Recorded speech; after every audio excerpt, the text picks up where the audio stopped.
the way. Don't put yourself too much down. So it's okay. But yeah, hello everybody. My name is Alex Lagata. I am the HR manager for rinna based here in Tokyo. Quick story, you might have already been thinking that why is it coming from rinna, not Microsoft? So very fun thing is that rinna is actually the artificial intelligence arm of Microsoft. And we actually became an independent company, still supported and working together closely with Microsoft since August 2020. So because of that, we are now considered to be on a different brand at the moment, but still true and blue Microsoft from the very beginning. So yeah, so rinna is again an AI company, and it's going to be something that's going to be interesting about it. It is we're in a Corona time at the moment, so we have to know how to ace your interviews. You need to know how to be comfortable with whatever questions thrown at you during the interview session with whatever company you're applying to. Hopefully, it's going to be Microsoft, but Okay. yes. Right. Alice, can you give us a little bit of your background? Like I know because Yes. I've spoken to you. Yes. But So yeah. previously, before becoming an HR manager in rinna, I have been a team lead for the administrative piece of Microsoft via vendor. So I was working for the whole of Asia Pacific and Japan at the time. And previously, before that, I was actually based and situated in Makati, Philippines as well, with everybody else. Please take care. It's ECQ, I know, again, but please take care of yourselves. And I was started as a sourcer and an admin with the vendor that I've been and working also with Microsoft. So for the entirety of my HR career, I was actually already been with Microsoft, whether it be a vendor or directly. Okay. Right. Yeah. That sounds great. So first of all, I guess we want to go ahead and drill down with the basics when it comes to interviews. Can you give us some tips on what that is? I know, some of you might have already known like the basic stuff. So, but we'll cover this anyways, and then we'll get into the question and answers later, right? Yes. Yeah. So a lot of you are already known or prone to be interviewing with a lot of companies. I know that. And I'm not going to waste your time, everybody, by saying you need to know your CV. You need to know this. All of those technical stuff is already there. But what I can advise you guys, and this is going to be like my one big advice that I can just chop down into little pieces later, is that you need to think of your entire hiring process as a story, your story. That's the best thing that I could give you as an advice, right? So you create your CV, you apply. That's the introduction. You go to an interview and you explain yourself. That's going to be like the mid plot, and you can talk about everything you know.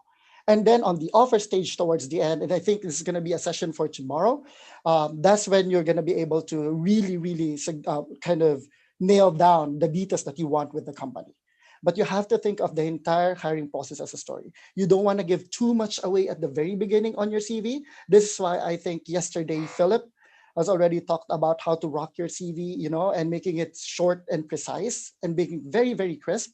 So that's one, because you want to make sure that that introduction will lead to the questions about your CV on your interview, right? If you give too much information on your CV, you're not going to have anything left to say on your interview, and you're going to sound repetitive. You're going to sound that you're reading your CV and it's not coming from the heart. So that's the very first thing that I'd like to say. Just think of the entire hiring process as a story of yourself going to that company. So you'll be able to divide which info you would like to give and you would like to ask your company that you're applying for. Yeah. Yeah.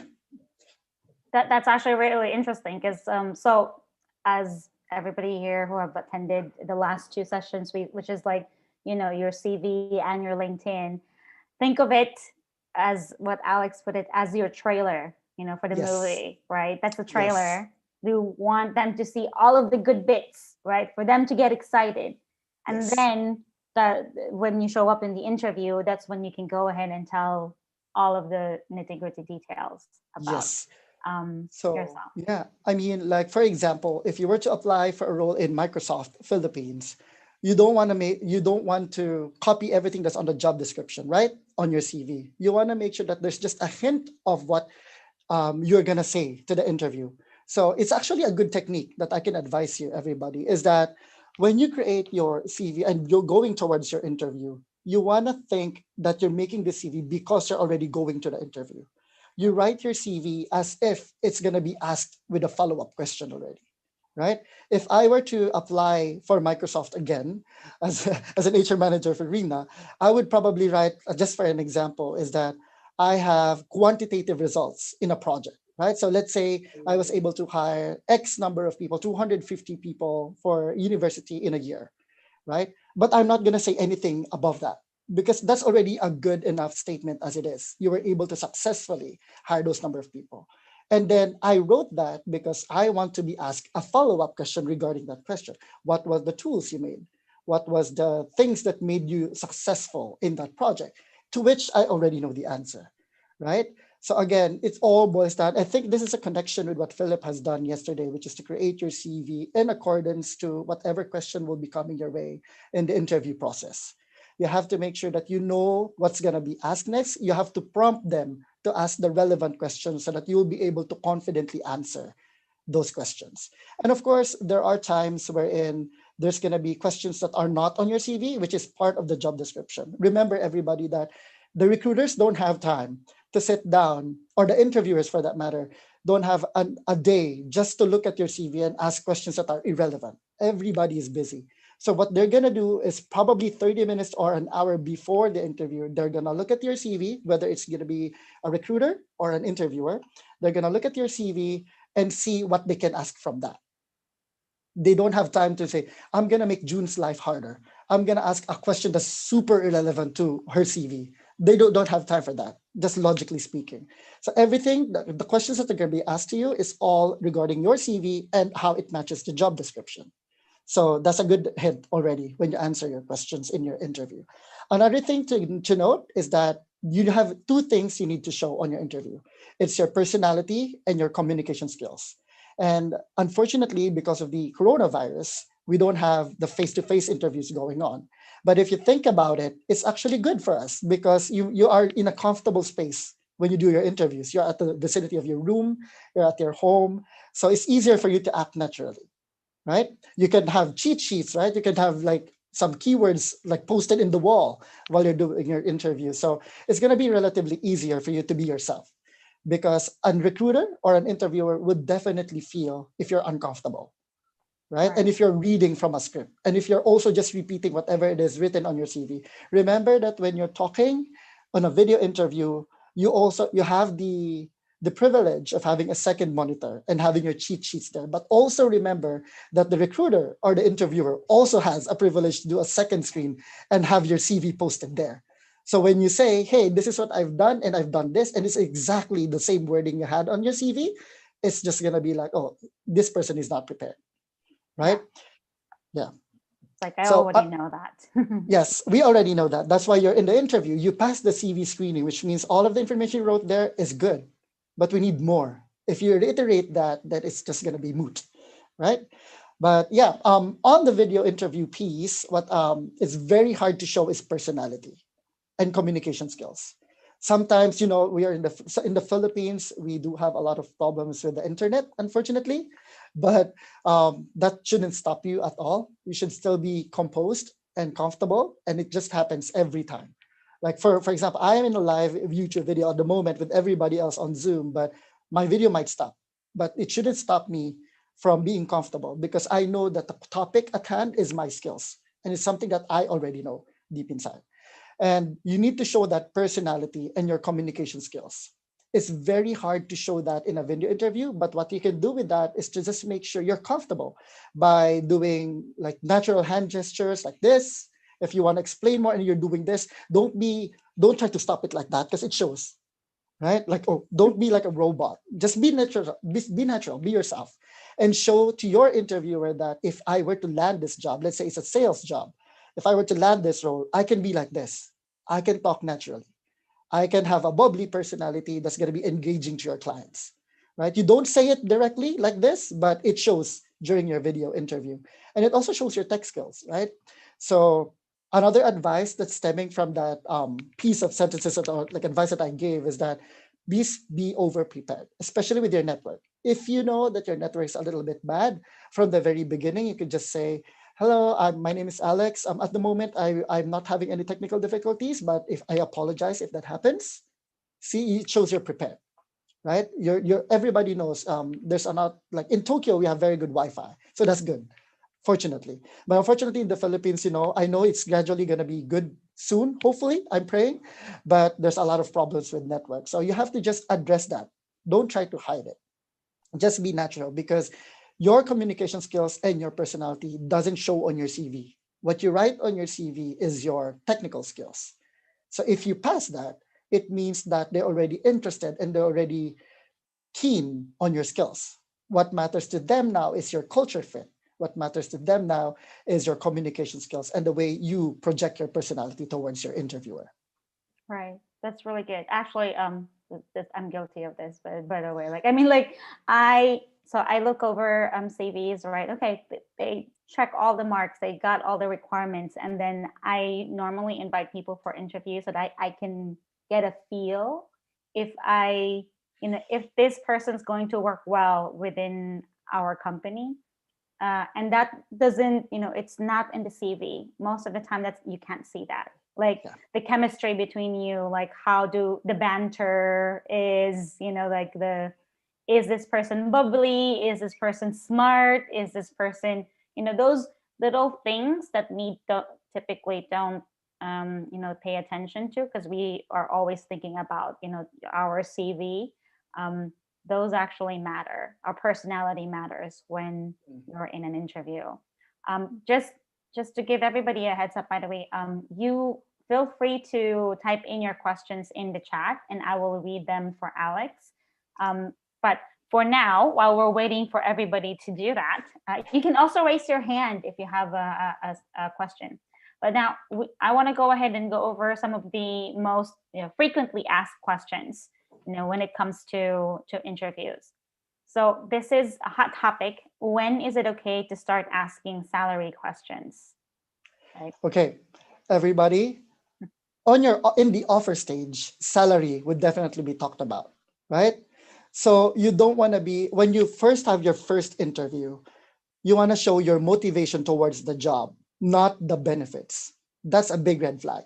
If you go to an interview, on your video interview, and say, "Hello, my name is Alex. I would like to apply for the sales role. How much is the commission?"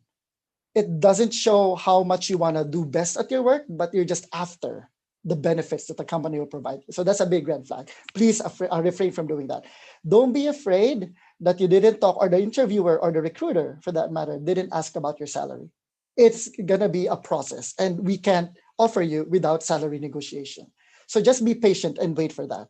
And the good thing about this is, because I have been offering candidates left and right, being an HR manager, I've done offer meetings, right? If you don't ask for salary and you have a stellar performance in your interviews, you actually have a negotiation power, right? But if from the very beginning you say, "Hello, my name is Alex. I want to have 100,000 pesos a month as my salary," and then after 2 to 3 interviews, you didn't step up and they didn't match your expectations, that just makes them lower their offer to you, right? But if you think about it, if you don't ask for the salary and you gave a stellar performance and you answered every question, you came in confidently, you were able to answer and nail all of those questions. When it becomes to the offer stage, actually the recruiter will be the one who's going to be a little bit afraid to ask for your salary, because they know you're worth it. So don't waste the opportunity to ask the salary ASAP, because if you did, that's going to be our benchmark.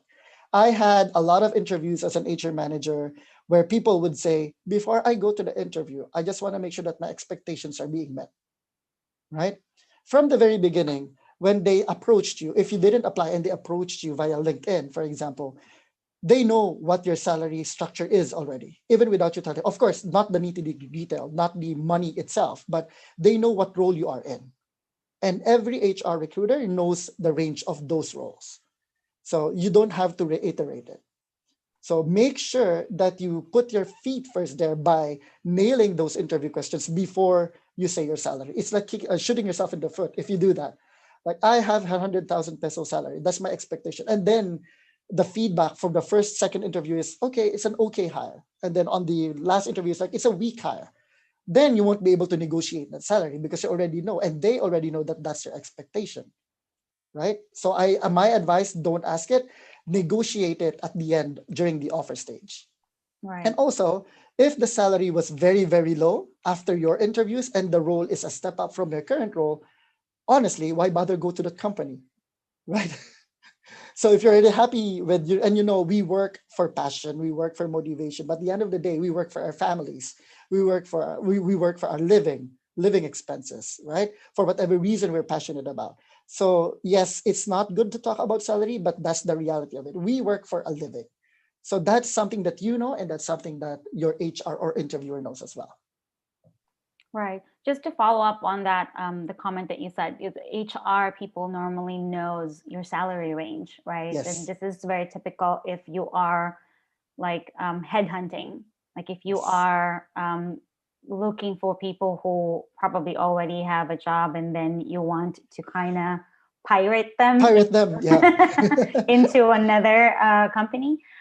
But speaking for everybody who is in the room today, most of them are career shifters, and they probably don't know what amount that's going to be. Like, what's the best way to to step into an interview, that you know to make sure that they're not lowballing me when they give me the offer, right? How would I know that the offer is fair, right? Granted that I'm a career shifter and I don't know what should I expect. Yeah. So remember, everybody, that when you apply for a role, regardless if you're the one applying or they pirate you or try to headhunt you, remember that if they interview already or you go through the interview stage, they are the ones who's interested. You have to make sure that you're the one who's confident. They want you for your skills. So in Rena, and when I was in Microsoft as well, but definitely most recently in Rena, whenever I talk to a candidate, I want to make sure that they're confident, because that's who we want. We want you. It's not you. You need us. No, we need you. It's the other way around. So whatever salary we can offer, it's between us and you. But at the same time, it shouldn't be a problem if we want to really offer you and you give a stellar interview performance. Right. Would Do you think it would be a good idea for them to kind of like research the average salary Yes. before even like applying for that job, right? Like, okay, this position is for this. What's the average salary, in the market? Right. Yeah, June, you know what I love about the Philippines is that everybody's so active in Glassdoor, right? So That's good. everybody, in Tokyo, I try to find competitors' salary there, but nobody's writing anything there in Japan. But in the Philippines, if you go to Glassdoor, salary ranges are just there for you to take, just for you to look at it. So and one thing that I'd like to tell everybody is that you shouldn't just base it off of there. There are perks. For example, in Microsoft, and I'm sure that everybody in the Microsoft family agrees with this, but we do have some packages, and there's also benefits, like maybe you can get stock options, maybe you can get other types of benefits like a moving benefit or like a rice allowance. By the way, that's something that I really miss about Microsoft Philippines. You guys have rice allowance. In Tokyo they don't, because they're not a fan of rice that much. Yeah. But yeah, so it's good to look at Glassdoor, but don't base it off of there, because sometimes people are showing off as well. But it's good to find the range.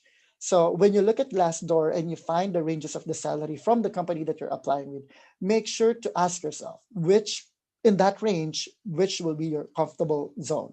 Don't think that, okay, if it's like 100,000 and 150,000 peso salary range, don't say that, okay, if I don't get 150,000, I'm not getting this. Because some people, those are based on reviews as well. Some people are adding the benefits in financially in like a monetary amount, like a stock option. I can add like 30,000 pesos worth of stock option, for example, there, even if my salary base is 120, just to show everybody that I'm getting 150, right? So you can always do your research first, but again, like I know this is like something that everybody is saying already in the internet, but don't believe everything you see in the internet. It's good to be informed, but it's good to be educated, but just do the research yourself.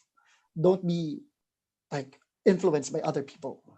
Yeah, you can use it as reference, but it's not like Reference. the the actual salary that you will be getting. Yes, Right. yes. Okay. Second question Yep. is it okay to reach out to interviewers in LinkedIn before the interview? I would probably invite them via LinkedIn, like connect, but probably don't message them because it's a hit and miss. It's too risky. That's going to be my advice. Some people would think that that's good, that's proactivity, that's being prepared. But some people might think, hey, wait for the interview. Why are you already stalking me? So you don't know. It's a risk. But for you to add them on LinkedIn and they found out that you're actually interviewing with them in a couple of days, it shows being prepared, right?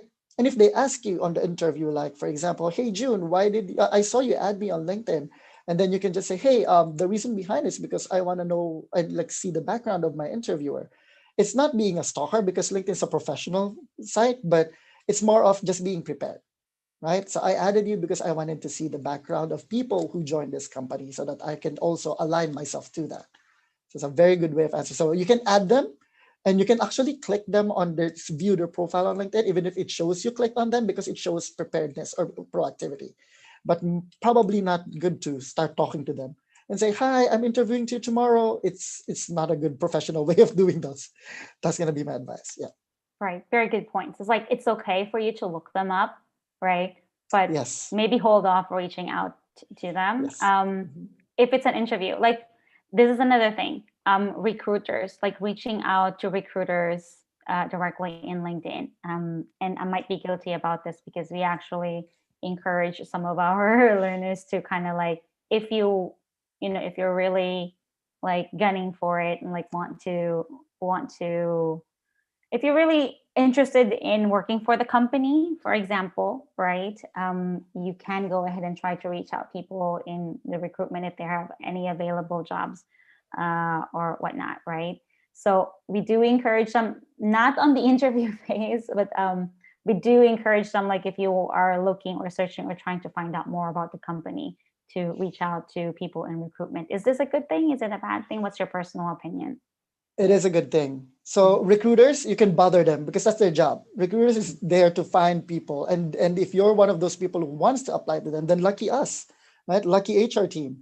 You can bother them. You can send them messages. You can ask them if there's any open roles. It shows proactivity. But yeah, maybe hold off on talking to the interviewers themselves that are not part of HR.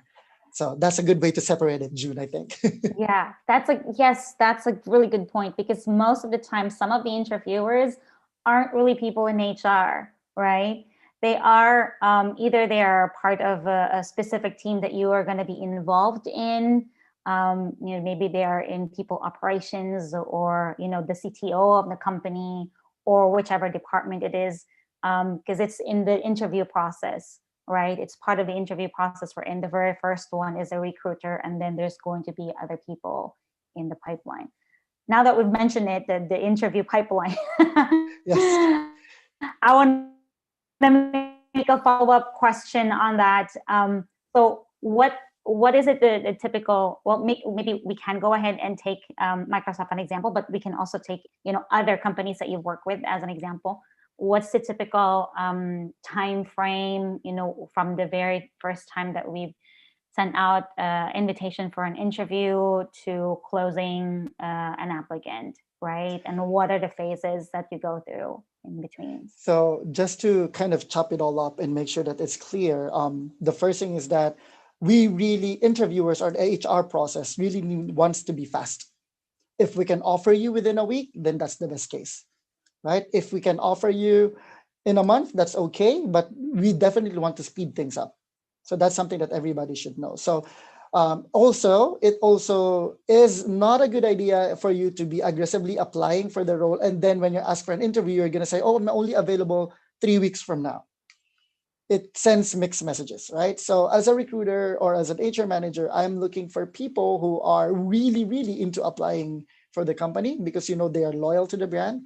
And if you're one of those people, you have to be consistent. You have to be from the very beginning. If you contacted one of the HR team and say, I want to apply to Microsoft, for example, you have to make sure that they're going to follow up. You can't be like, I want to apply to Microsoft. I think I'm going to be the best fit. And then we entertain you. And then after you say, can you just interview me after a month?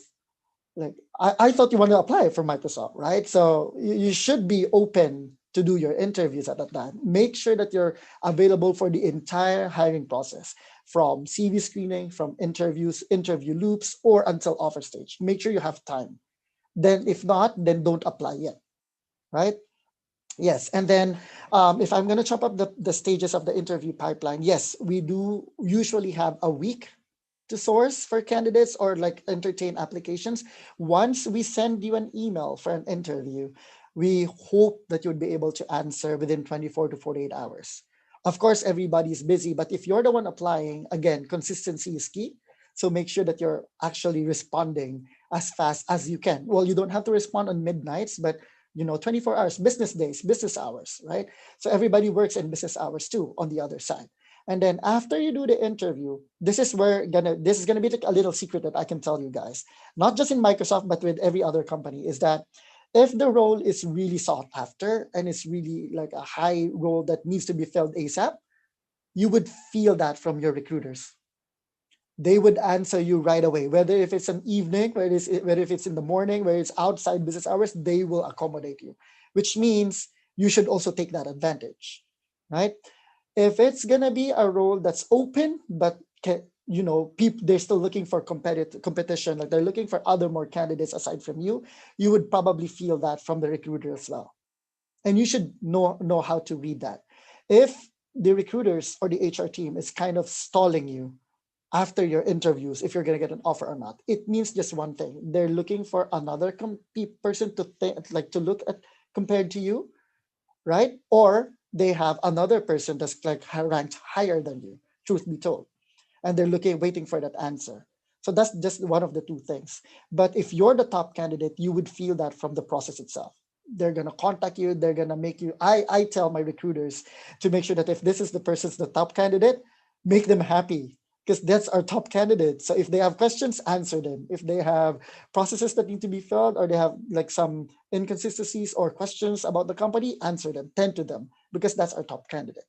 So try to read the way the recruiters tell you a message. If you notice that you're the one who's actually asking questions and follow-up emails, you should probably try to find other companies at the same time, so that you're not just like looping yourself in one interview.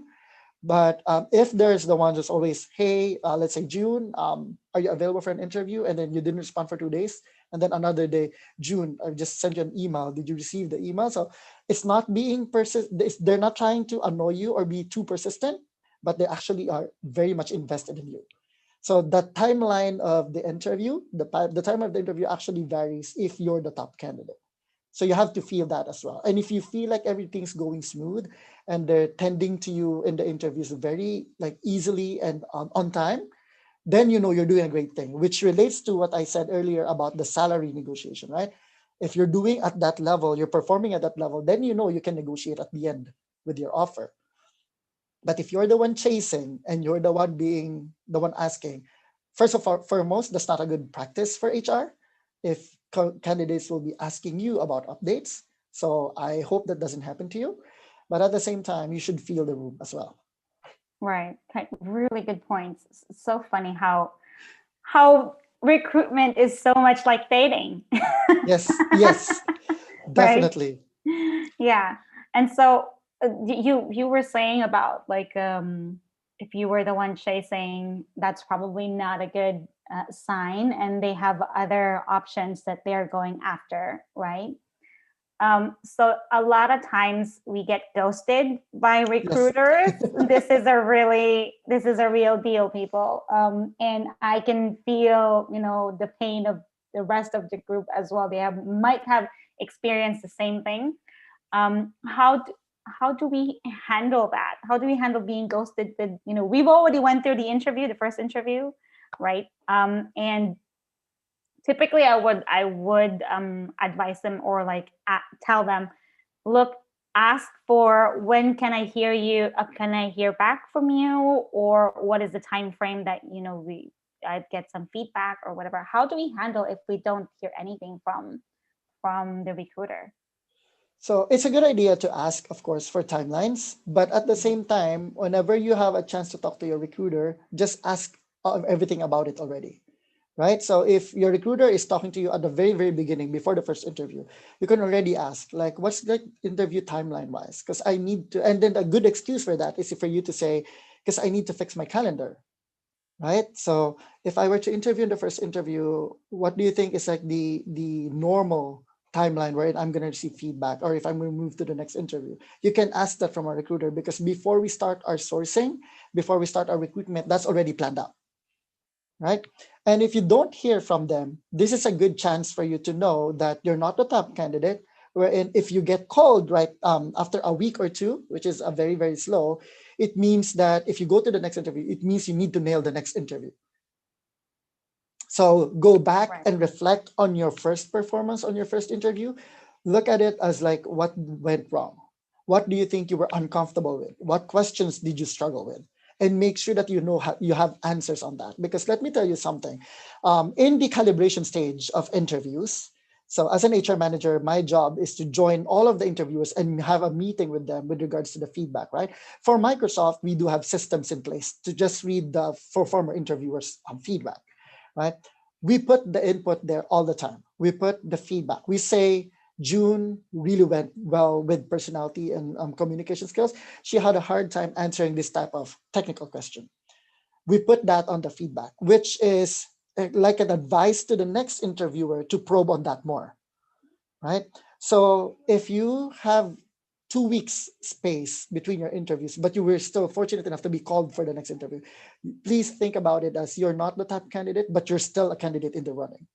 And and if you are interviewed, then what you have to do is make sure that you're going to be able to nail that question that you think went wrong, right? Because here's the hint: you're gonna probably gonna be asked by the interviewer the same question in a different setting from your first interview. It means already that you didn't do a good enough answer for that, and they need more information.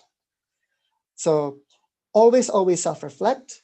Don't be anxious about it. I know it's a very tedious process, and we do strive in Microsoft and in Rena to have a speedy interview process. But in the event that you have 2 weeks before your next interview, don't just think about negatively. Be optimistic. Prepare for the next interview and reflect for yourselves what went wrong so that I can nail that in the next question. I have a lot of feedback from the first interviewer to the second interviewer where they said, this candidate struggled on the A aspect of this. And then the second interviewer said, actually, the candidate went really well with this. I asked that person, and that person was able to explain in fully. And then we ended up offering that candidate because they kind of covered the parts that they're missing. So, so again, timelines, if you're the top candidate, it's going to be relatively fast. If you're not, there's going to be some spaces and gaps, but don't think of it negatively. Of course, if you end up hearing from the recruiter that, hey, you didn't get through, we apologize. Mhm. Then that's the end of that chapter. You go ahead to the next application. But if you still get through with you have space, it means that something is a little bit off, and it's time for you to brush up and like kind of redeem yourself on your next interview. Right, right. That's like if there's too much time pass in between two interviews, it means that they probably were interviewing other people in between you, right? Yes, And yeah. yes, So basically, this is to follow up. This follow up yeah, is if in case we do get rejected, let's say I didn't make it, right? It's like, sorry, you didn't, you didn't make it through the next stage. Is it okay for us to reach out and ask, can you give me feedback? What went wrong, or yes. what can I do better? Is that okay for us to do that? Yes, of course, but I think you should word it properly, right? So, in the event of a rejection, of course, everybody doesn't like rejection, and you read the email. Sometimes you tend to be emotional about it. So, my suggestion is to just wait for a day before you respond to the recruiter, or just you calm yourself. If you're calm enough and you just want to know more, word it properly. Don't try to ask like what went wrong. I thought everybody went wrong. It sounds bitter, right? Because remember, if you got rejected this time, there's still a chance for you to be re-interviewed in the future. It's not the end of the road. If you really did a bad job on your interviews, you might not be called again for the same role. But if they see potential in you, especially in Microsoft, it's very equal opportunity company. So they're gonna probably there are instances wherein you applied for an account executive role, but then you're asked to be a technical account manager because they found out through your interviews that you're very good at this certain aspect that's needed in the other role, right? So if you get rejected for a role, it might be good and be professional about it to ask for my next interviews, right? For my next interviews, can you give me what went wrong, like what you said, Ju, right? What went wrong, but I want to prepare for my next type of interviews in other companies. Can you give me some feedback about it so I can learn how to perform better in interviews, right? And what stuff to learn, right? So because remember, the emails that you send to your recruiters, it remains on their email. So if you got rejected but you're very optimistic and you say, I understand, I'll try to work on my soft skills and my technical skills. Once again, thank you for this opportunity. If you can give me the reason as to why I got rejected so that I can work on that and improve more so I can apply again next time, that would be great. Like that's very, very optimistic. That's very positive, and it gives leaves an impression to your recruiter that you're someone that can be approached again in the future, other than just saying thank you, Doc. It's so bitter, right? So yeah, and you don't have to get mad at every rejection that comes your way because you're applying against like 100 of candidates, right? So it might not be the opportunity for you, but it shapes you up to improve more on your next interview. Yeah, that don't take it personally because it isn't, personal. Yes. And don't Right. burn bridges. So even if Right. you get rejected, don't say anything negative about it because if you in the future end up still having a chance to go there and you burn the bridge and it's the same recruiter, then it's not going to be off to a good start.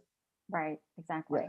Dominic, I know you wrote down your question, but I want you to, can you unmute and ask the question live for Alex? Okay. Hi, Alex. Hey, Dominic. I have this question. Is it all right that you asked an interviewer this kind of question? What would be the possible reason or reasons why I will not be considered in this job? Is this appropriate for any culture? Because I had this experience last week. I had an interview. I applied in a multinational corporation, applying for as a content consultant. Mhm. It's still related with my profession as a licensed professional teacher.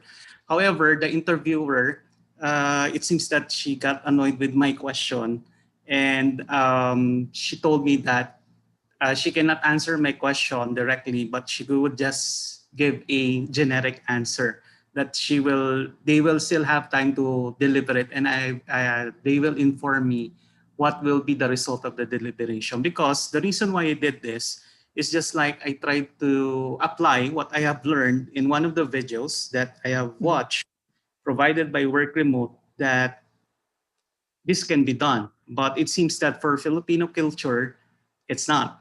It's not applicable. So, what are your thoughts on that?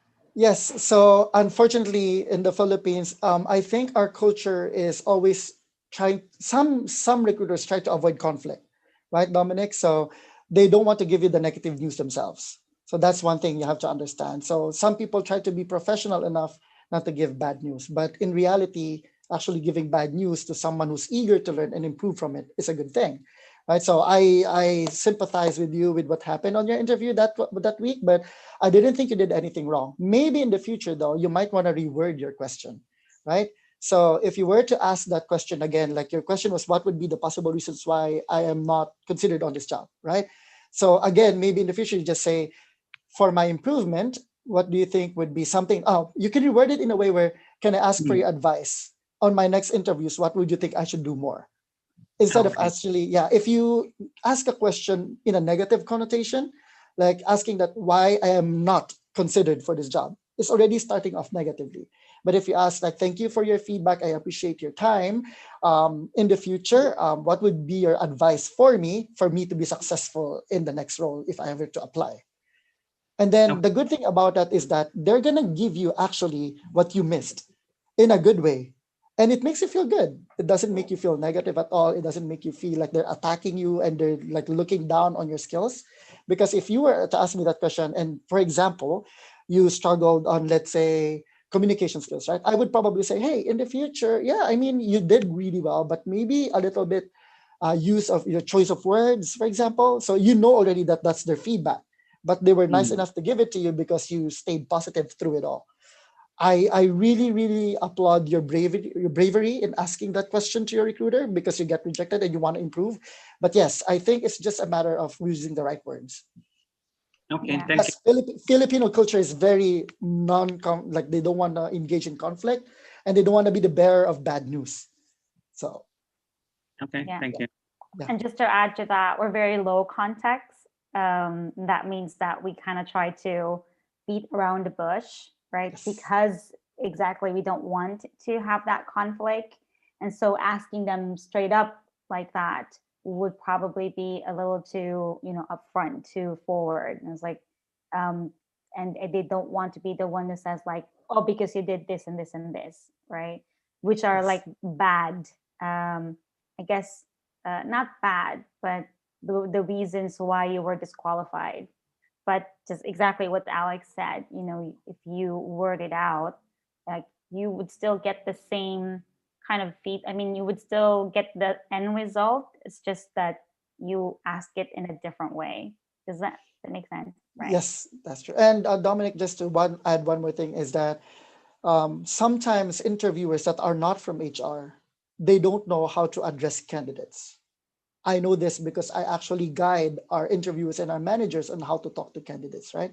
So they don't know if they're the one who can give you feedback directly. They don't know if they can say this or HR would get mad if you say this. So sometimes you can just have to give them a break. And for you to be able to kind of pull those answers, you have to stay very positive and make them feel good about answering those types of questions. Okay. I hope that answers your questions, Dominic. So, but we have two people raised their hand. I'm going to call in Louis first. Louise, you can go ahead and unmute. Hello. Hi, June. Thank you. Hi, Alex. Hello. Just a quick question. Just regarding culture. How do you actually ask what the type of culture that a company has? Because normally I'm an experienced worker, so normally you'd have like an idea on different sets of companies, and by this time you know which one you actually like. So I'm not sure how you properly ask that kind of culture, because at this point in at this stage, I'm looking more of a culture which is um you know related to who I am or what I do best, so something to that kind of direction. Yeah. So what I can tell you right now, Louise, right? Is it, I'm pronouncing it correctly? Yeah, good. Yes, So that's right. Thank you. yeah, so Louise, so what I can tell you there is, again, don't ask directly, like what's the culture, right? Instead, ask like what type of people, like what type of personality are gonna be like the key strengths in your company. Like you can reward it, right? So what type of personality, like you have many people in the company at the moment. What do you think is the trait or the personality that stands out?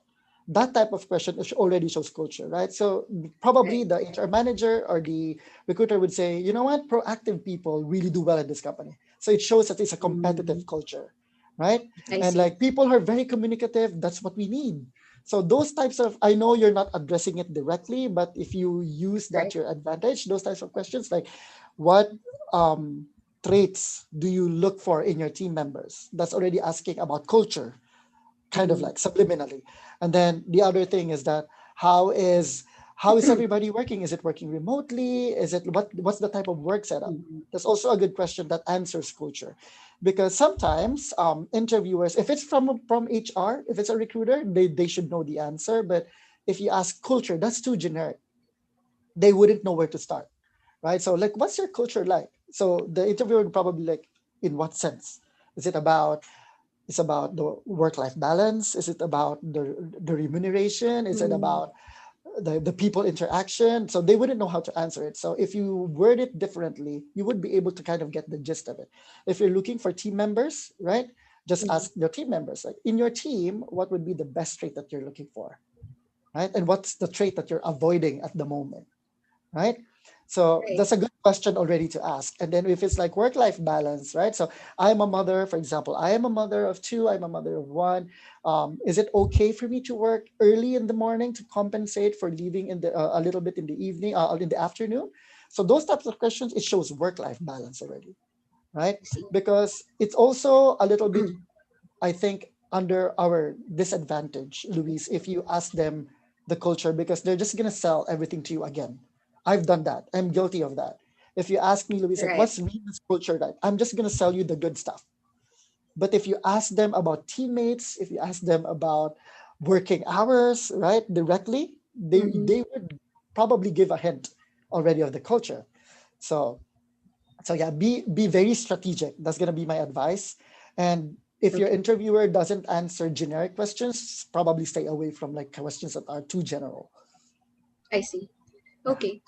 Just to share, Juno, one of the videos also together with work remote. I found the culture map free, in which there's the personal, then the culture. I was not surprised actually, but for a Filipino, I'm more on a low context area, so so I'm just trying to gauge, the country and how the Filipinos are right now. It's related to Dominic's question as well, because it's different nowadays. So thank you for that quick coaching tips, Alex. That's great. Really Thank you. good, really good, and thank you so much for the question as well. It's a really good one. And just to add a little bit on Alex, really good suggestions and coaching tips. Looking at you can also try looking at the people who are working in the company, like what are the things that they share, trying to match that with your own values. For example, work life balance, right? You would already see like people in Microsoft. Let's take Microsoft for an example, because Alex is working for them. Is that they emphasize on working flexibly, right? And so if work-life balance is important for you, then that would be a really good fit. They value, upskilling and reskilling. And if that's something that you value, then they are a really good fit for you. So even right before you apply for the job, you would have like some sort of sense what's the personality of the company. It's not always going to be available like that, but we there are some things that you might be able to pick up online. Yes. You don't have to ask you don't need to wait until the interview to ask, right? Yes. Okay, sorry. I saw somebody raise their hand earlier. Was it Jay? Oh, hold on. I think it's Yan. Yeah. No, no. Yan? Yan, Sorry. exactly. Yeah. Yes, I'm sorry. Completely forgot. Because she No, it's lowered her okay. hand.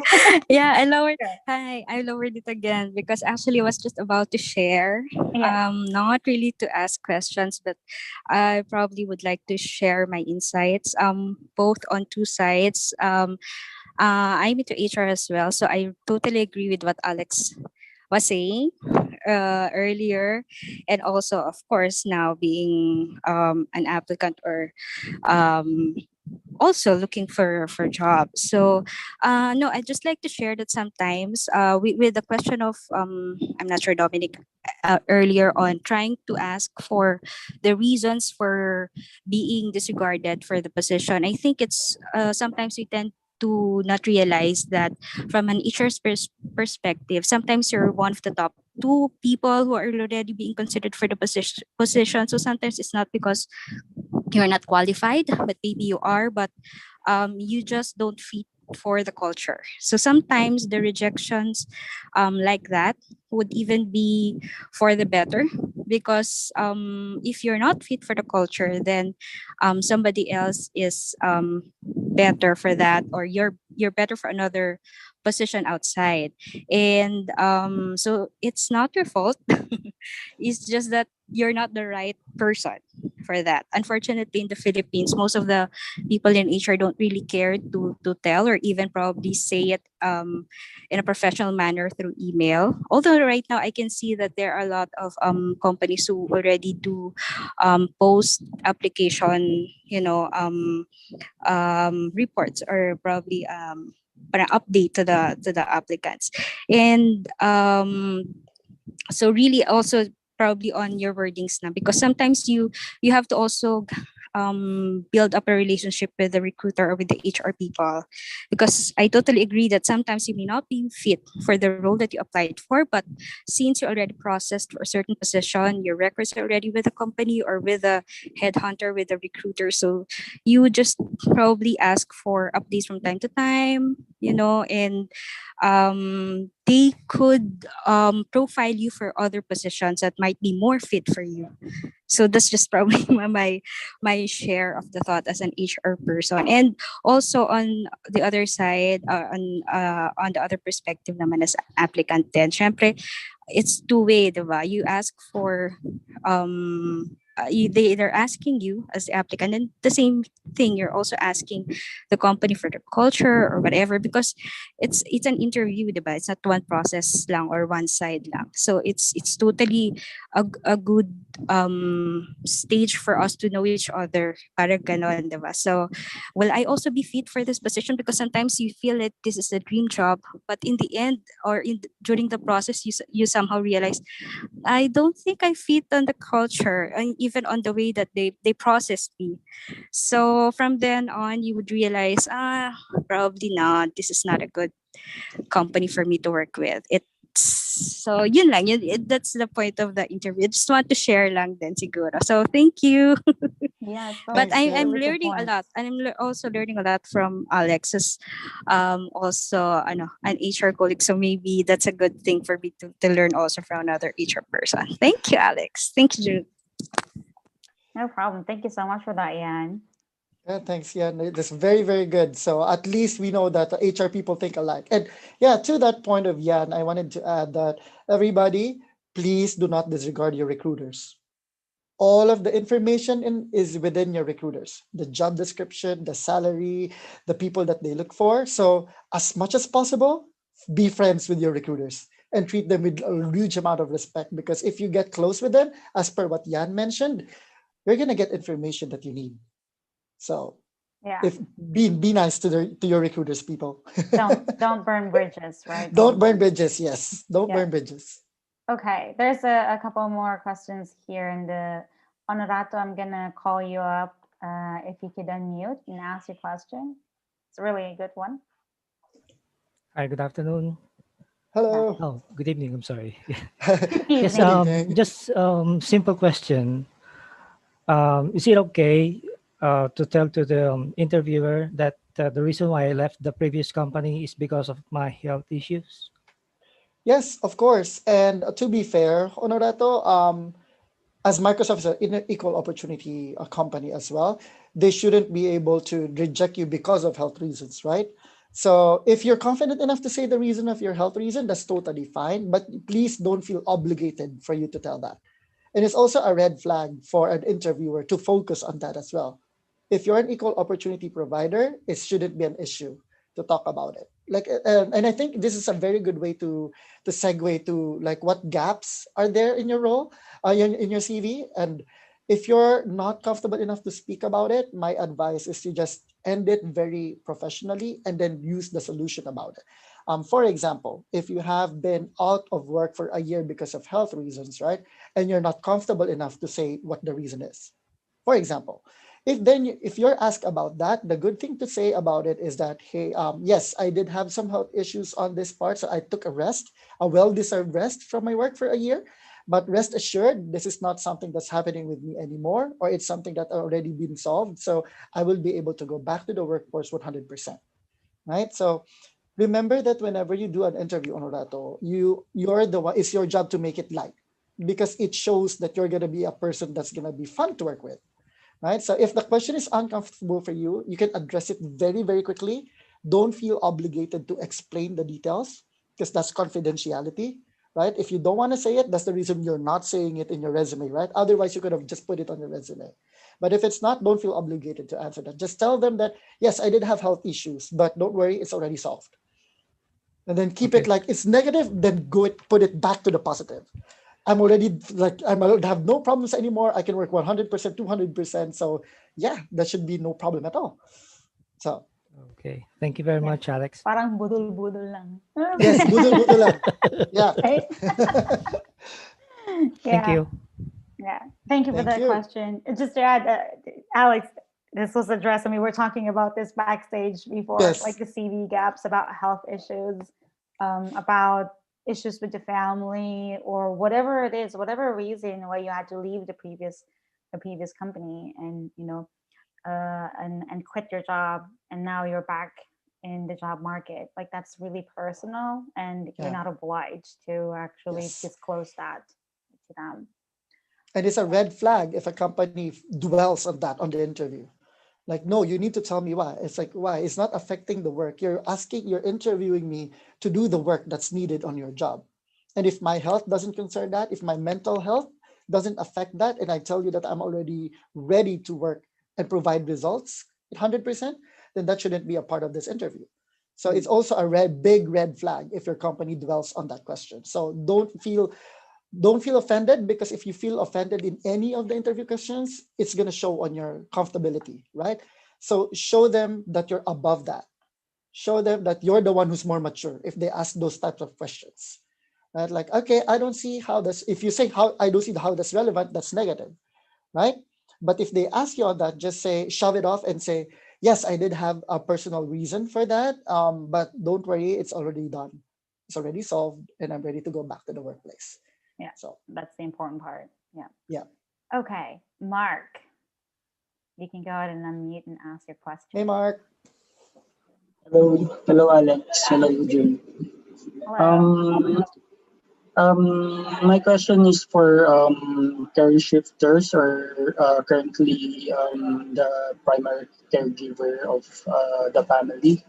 So I'd like to ask if how do you highlight um, your previous experiences rather than dwelling on on how you don't have experience to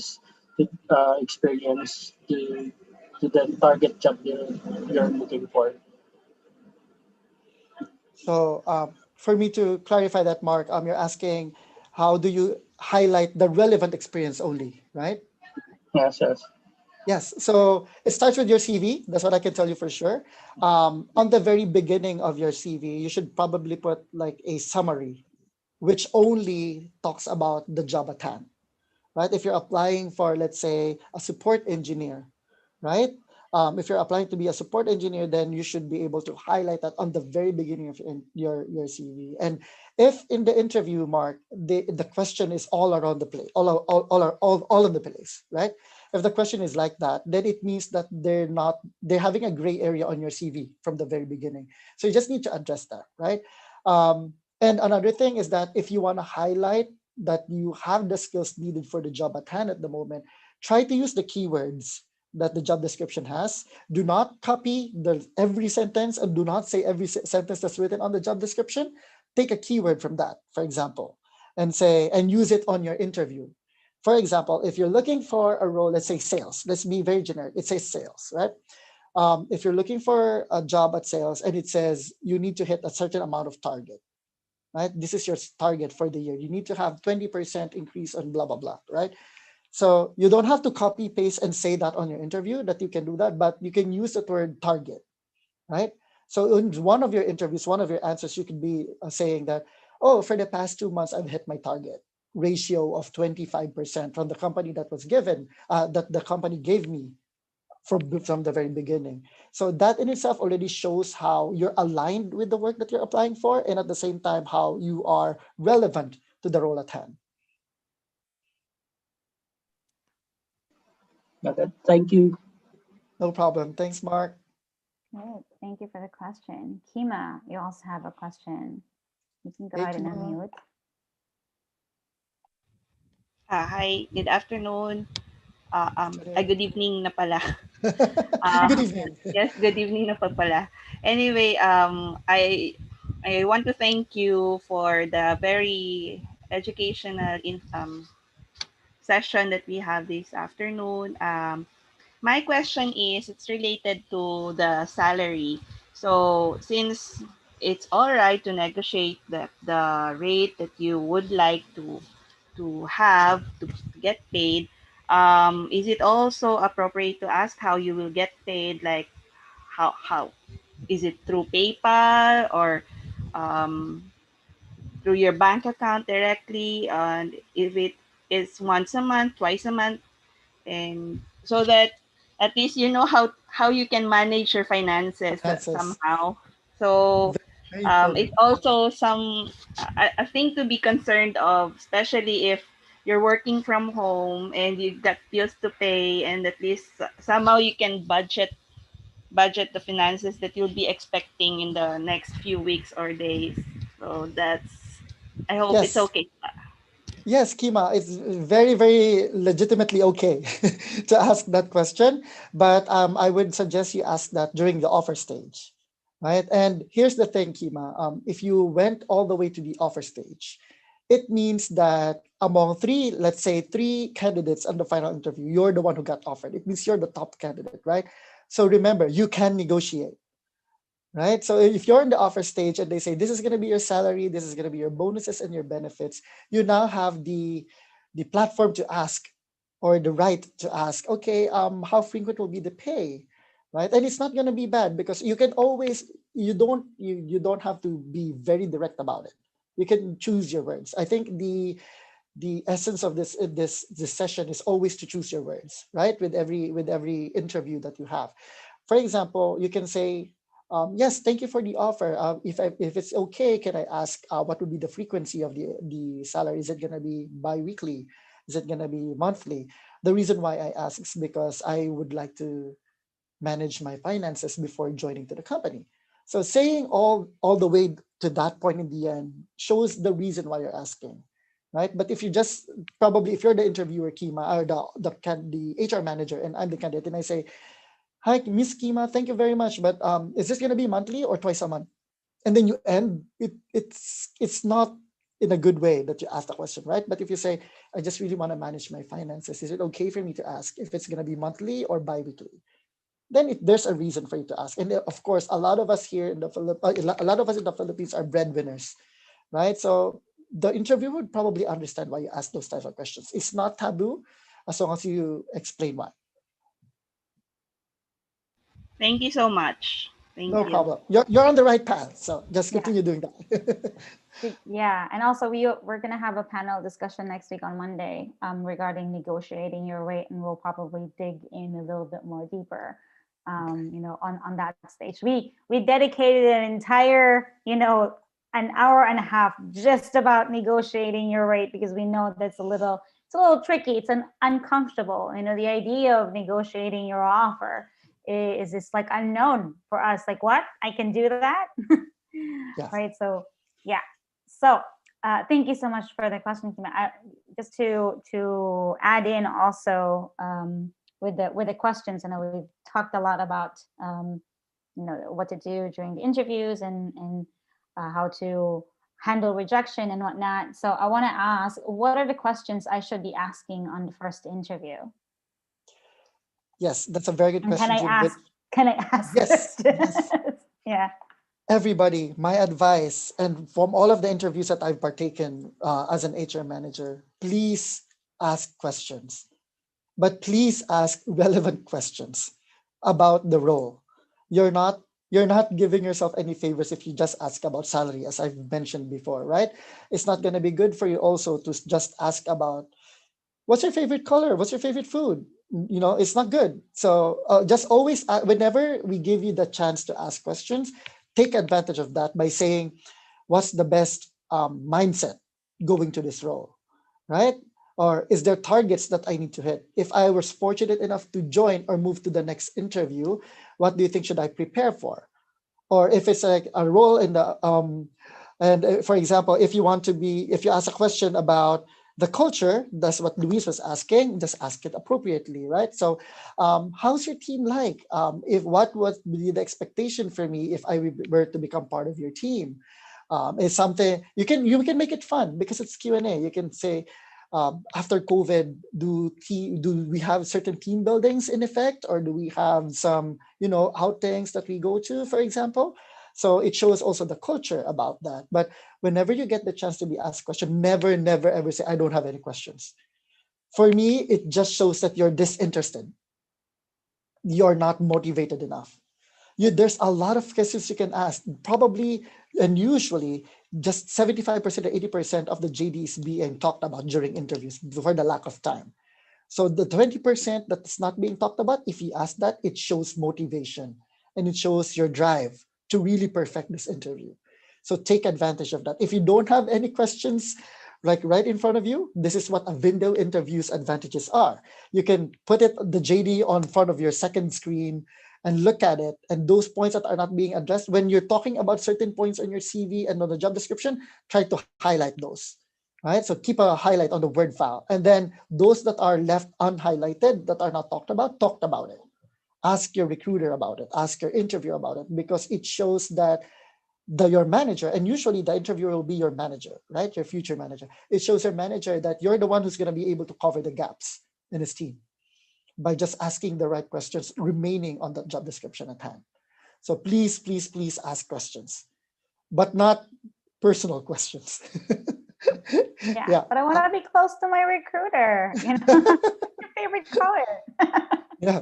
Right? Yeah, I completely agree. And I don't know if this is at what stage, maybe Alex, you will be able to answer. At what stage should we start asking about performance reviews? Do you have like one-on-one meetings and performance reviews? How does the team interact with each other? Is that something I can ask on the first interview? Is that something I should ask on the second or third? So performance reviews are actually going to be a conversation that's a little bit part of the benefit stage, right? Because if you do well in your performance reviews, you're going to get stocks, you're going to get bonuses, you're going to get benefits. So it's going to be on the latter part. So my suggestion is, if you want to ask that, that's a very good question too. And I think it's a very good tip from June. Ask that towards the end of your interviews, like maybe the third or final interview, because it already shows that. But the reason why is, again, as I've mentioned from the very beginning, you have to think of the entire hiring process as a story, right? So you applied for your CV, you interviewed. On the first interview, you asked about relevant questions about the JD, which establishes that you're motivated for the role. On the next interview, you ask more about the personality, what you need to prepare for yourself in order to be a very impactful member of your team. So first, you covered the technical skills. They now know that you're interested enough to learn the job. The second one is that they now know that you're a culture fit for the job. And then the third part is that if you leave those questions like, is there going to be a performance review where I can see how to improve myself, right? You're already thinking at the latter part. You're thinking about the end part, which is, now that I've performed and give impact to your team, is there going to be a qualitative or quantitative result that I can look forward to so I can improve myself, right? So think of it always as a story. And you should ask that on the latter stage, because at the very beginning, if you don't make the first interview, why does the performance review matter? If you think about it, right? If you're not even going to go past the first interview, why bother asking, how will you be rated? So ask that when you know you're on the final stages, right? And you're already a little bit sure that you're going to be the last few candidates, or you're going to be the one who's going to be the top candidate for offer. Then that's a good question to ask, because you're covering all bases from your interview. All right. Yeah, that's a really good tip. So Yeah. Dominic, it's okay. You can unmute yourself and ask more questions. Yes. Okay. Sorry, I have a lot of questions right now. No need to be sorry. It's good. Yeah. Ask questions. Hi, Alex again, and everyone. My question is it all right to ask a question about career pathing and self-development program or the company that you're applying for, especially if you're aiming to have a career or to stay long in that particular company? Yes, it's a very good question to ask, because it actually shows your recruiter or your interviewer how loyal you can be, right? Like, and if you ask yourself to them, like, what would be my career like in 5 years in this company, right? It's not pressure. It's a little bit pressuring, yes, but it also shows your interviewer that you're committed enough to stay for 5 years. Yes, but I think the timing would be key here, Dominic. So if you were to ask that, probably towards the end, like where the performance review is. Because remember, performance review is the first step to getting bonuses and promotions. So maybe ask, I think this is a very good question because it's very relevant to the last question. So ask the performance review first, how often is our performance review? And then of course, they would probably talk to you about bonuses. And after that, that's okay. But if for me to eye for my promotion, for me to eye for my next stage or career path, what would I need? When would that happen? Is that okay is that going to be after the performance review, or how is internal movement, right? So those types of questions will be towards the end, because that are the questions that are relevant to those who are already passing the first few technical question interviews. If you ask that at the very beginning, it's a little bit irrelevant at the moment, because they don't even know. The interviewers don't even know if you're good enough for the role yet, or you're a culture fit yet. But if they know that you're good, the technical wise, a soft skill wise, and then you're towards the benefits wise, then you can ask everything away. Especially if you forgot to ask that during the interview session and you're in the offer stage. Again, as I've advised everyone, if Dom, you're already in the interview offer stage, you have the power to ask anything because you're the top candidate. And remember, if we go to an offer stage, the other candidates are being put on hold. That's something that everybody needs to remember from HR. And I think Yan would probably agree with me on here, because she also is from a former other HR person. But if I were to talk to you, say, Dominic, I want to schedule an offer meeting with you. I have the offer at hand. Let's talk tomorrow. It means that you're the top candidate. And it's either we rejected the other candidates or we put them on hold. Again, we gave them 2 weeks of no updates, right? So at that point, you have the power to negotiate. Thank you. Yep, no All problem. right. Thank you so much for that, Dominic. Owen, you are raising your hand. Yes, ma'am. Hello, everyone. Hello, Sir Alex and Miss Hello. June. Since we're almost at the end of this session, I would want to ask as well. Most of the time, at the very end of the interview session, an interviewer will ask, is there anything that you would like to say or tell me right now? What would be your advice or something that would be like music to your ears that you want to hear from someone like us that's gonna be getting for that job?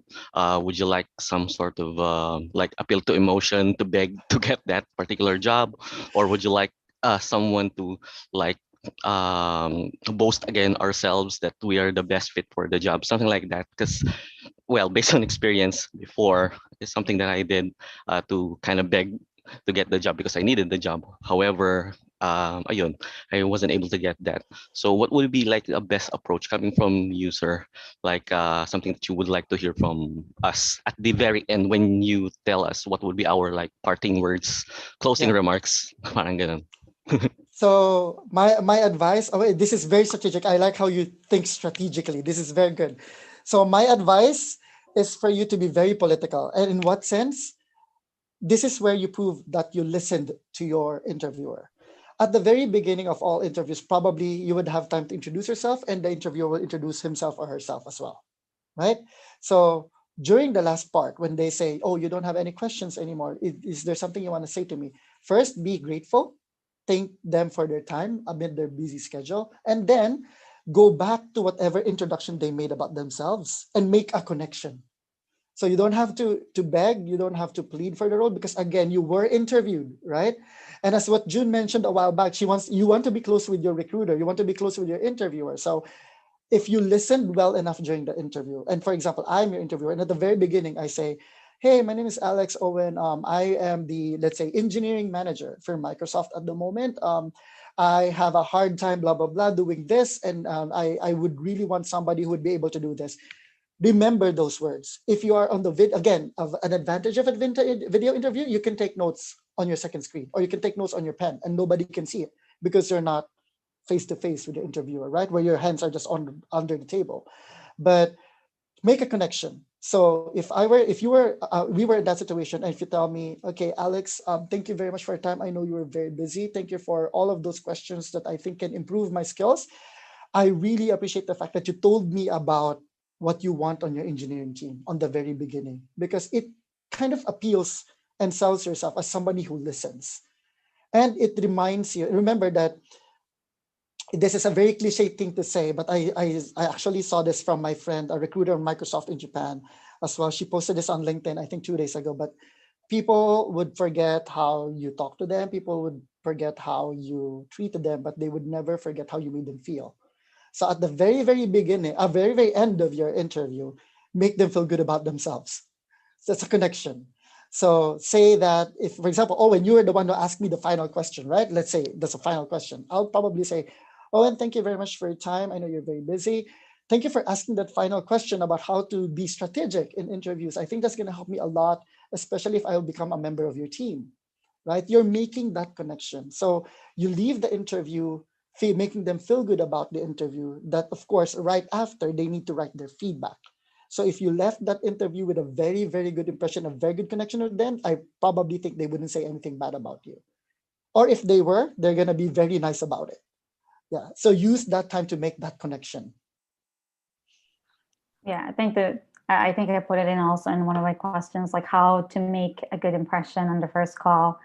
But I think that was a better question than mine. More detailed, right? Yeah. How to, yeah, you don't need, I don't think you don't need to beg. You got to that stage, right? It's I think you would have more advantage if you stand from a position of like, I have what you need, right? Like I'm here to fix a problem. If you step into an interview knowing that you can fix the problem, or you're there to find out how you can help to fix the problem, you would come off very differently. You come off, more confidently. And I keep saying this in almost all of my talks, like an interview is between the two of you, and that's to find out if you can work together. The company needs somebody. That's the reason why they posted a job, opening, because there is a problem. They are hiring to fix that one, somebody to fix that problem. Are you that person who's going to fix that problem? That's what we're trying to find out, right? And so you step in there saying, I have the skills to fix your problem. Tell me more about it, right? And so if you step in like that, I think you would have a much better chance of making a good impression. And also, just to add about that, June, and this is, I'm glad that I was able to remember this before the end of our session. But everybody, please remember that when you're interviewing, your interviewer usually is, again, your manager, right? Always remember that they're interviewing you if you're going to be a good part of their team, and how they would be able to talk to you if you get hired. So I know, Owen, you said before that you begged because you really need a job, but that would leave an impression to your interviewer that, oh, this person would probably also do the same way of conversations with my other team members. Oh, some people forget that when an interviewer is there, they forget that that's going to be their manager. They wouldn't be an interviewer if they're not going to be related to your role, right? So whenever you talk to them, think of it as them assessing you on how you talk to them as well in the future. So if you started talking negatively, they would have an impression that if we work together, you're just going to have negative words all over the place. If you started talking positively and optimistic, they're also going to rate you on that and say, this person is so positive. I'm pretty sure he or she is going to bring a very good energy in our meetings. Right? So some people forget that. They forget that the interviewer is actually people that they're going to work with in the future. So in that sense, I think another question is, this is like an old time question, but if they ask you, why did you leave your current company? Or why did you leave your last company? Please don't say anything negative, because it only shows them that if you also leave their company, you're going to say something bad, right? So everybody is not thinking that you're going to stay forever in a company. It happens. You get pirated, you get fed up, something happens, and then you need to leave, right? So if they ask you, why did you leave? Although it probably, we don't know if it's like a bad breakup, right? It's like dating. Even if it's like a bad breakup or you left and burned bridges, please don't say anything bad about your current company, because it just shows your integrity as an interviewee as well. So always say the negative stuff, right? Like there was a little bit of, don't say miscommunication, because it also degrades your communication skills. It means that you can't meet your person eye to eye and talk to them accordingly. Instead, just say, okay, there was some misdirection. I want to challenge a new role. That's a good way to start. Don't say anything negative about your current company, because everything that you say, interviewers think about that as if you were already in the team. So if you say something, if you badmouth someone, if you started being very political and say secrets that you're not supposed to know, they would just think that you would do that inside their team as well. So please refrain from doing that. So there are questions about personality. I think one of the comments says there's a personality test in other companies. Yes, there is, but there are questions from your interviewers that are actually tricking you to show your dirty side. So don't get fooled by that. They might ask you, I heard from that company, your current company, that there's reorganization going on. People are not happy. Is that why? And then you say, yes, the boss sucks. Everybody just does this. It's so political. That's like a trigger. They're triggering you to show your bad side so they could see if you can keep yourself professional and calm. Right? So if they ask you that type of question, say, yes, I heard about that too. Well, it's not the main reason why I'm leaving. I heard that, but the reason why I'm here is because I'm really interested in the next challenge. It's a chat. Yeah. So basically, it's just don't fall for those types of tricks, because some interviewers are still old-fashioned enough to ask those types of misleading questions. Choose the right words, guys. Yeah, just to add to that also, I normally think, and this is just me, and it's not a trick, and it's honest too. Like I normally emphasize how grateful I am, like for all of the experience that I've gained in my previous employers. Like I've learned XYZ, handling the team, the marketing team, for example. And I feel like I'm ready for a new position, or I'm ready to step into a higher role. That's why you left, right? So maybe angling it from that position would be a much better, impression. Would Yeah. leave a much better impression than saying, "Oh yeah, they were terrible. It was chaos everywhere." Yeah, Right? if it's Yeah. very chaotic, if it's very bad, you could just say, yes, it was really tough, but I learned a lot. And I Yeah. think it made me prepare for this role. So, you Yeah. kind of angle it back again towards the role, which shows your interest on the role. Even if Yeah. they're trying to ask you misleading questions that's irrelevant about the job at hand. Right? Right. I think we have time for one more question. Diana, you mentioned something about making. I'm not quite sure if this was a question or if this was a comment. So better unmute yourself and ask the question. Hi, June, and hi, Sir Alex. Hi. Good Hello. evening. Hi. The reason why I asked is in relation to your comment about feel good about the interviewer about themselves. Is because this last time I had an interview with a foreign country.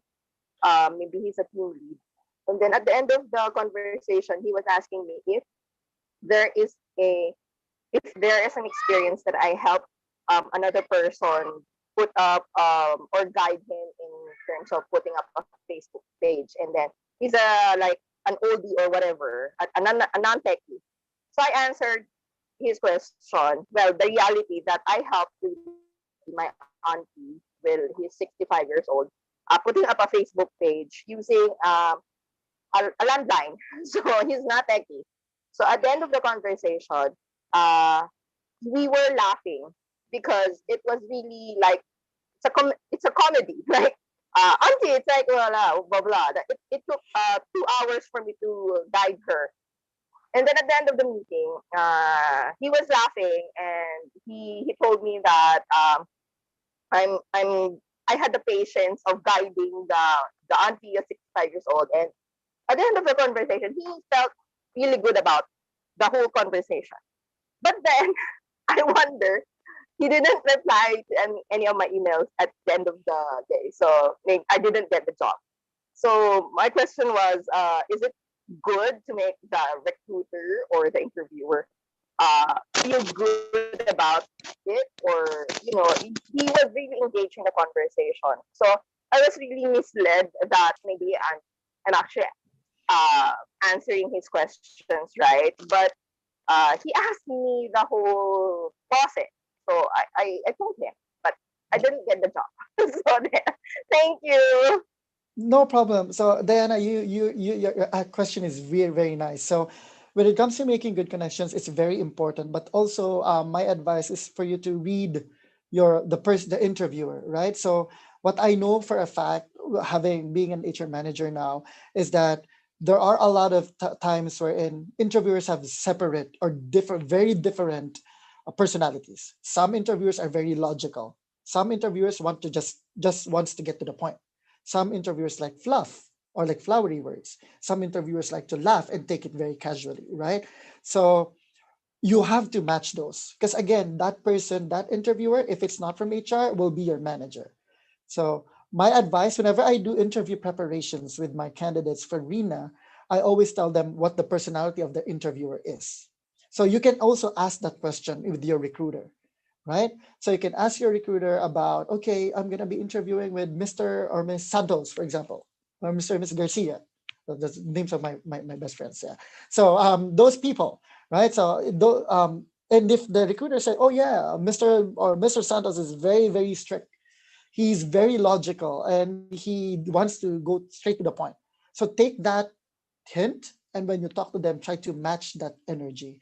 Sometimes there are people who love, for example, me, if I was an interviewer and we were laughing all the way, I would really, really appreciate it. But there are interviewers who feel like it might be too casual, and it's based on their personality. So my advice is to check with your recruiter, do some research. You know what the good thing about LinkedIn is, if you're applying for Microsoft, everybody has a LinkedIn profile in Microsoft, and you can see their tasks. There's two things you can take away from an interviewer's profile. One is the task that they do, right? You can add that to your answers on your questions, that you can support the task that they do at their current role. And if they're also from the previous role that you're actually interviewing with, you can see the role that they're doing at the time. So that's like a cheat sheet for you. And then the other thing is that their personality. You can see how they write, right? You can see based on a person's LinkedIn profile already, even if it's just being overthinking. It's never bad to over prepare. If the LinkedIn profile has a lot of words on it, a lot of explanations on it, and sometimes redundant question, you know that this person likes to talk and this person is casual.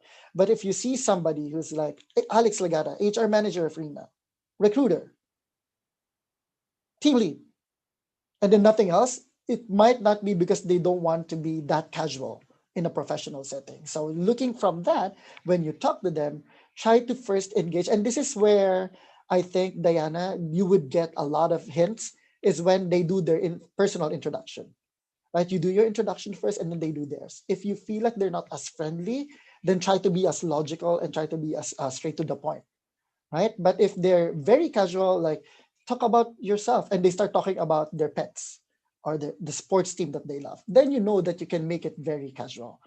So read the person that you're talking right in front of, whether it's going to be online or face to face, and try to match the level of energy that they have. That will definitely help you. For unfortunately for for the good connection that you made with the last one and the recruiter laugh, that's good. But remember that a recruiter is a very good indication. A recruiter interview is basically done just judging you for the role. But what's more important is the feedback of the hiring manager itself. If the recruiter gives you low feedback, but the hiring manager loves you, it's gonna overpower. They're gonna overpower that decision. So what you need from your recruiter is just establish a connection for them to tell you all of the pieces that you need. Yeah. But the real connection that you want to make is with the interviewers and the hiring managers. So I hope that answers your question, Diana. But stay positive. That's very good. Keep people Right. laughing. That's what we need in this world. So Thank Yeah. you. Thank you. thank you. Absolutely agree. Okay, we have run out of time, people. Time just flew by. It's like, I hope you learned a lot. I've learned a lot.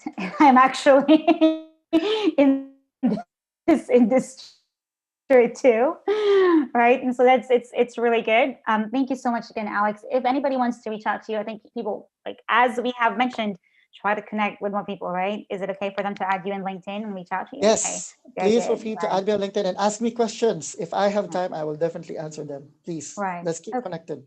Yes, I am on time today, people. This time management thing's working out. Right? Good, good, good. Okay, so we don't have calls for the next 2 days, but we will have the negotiating your rate panel discussion next on Monday. So I hope you have a really good Holy Week.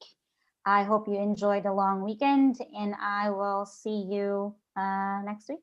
Right? Bye, everybody. Bye, Stay Alex. safe, everyone. Thank you so Bye-bye. much. Bye. Bye. Thank you.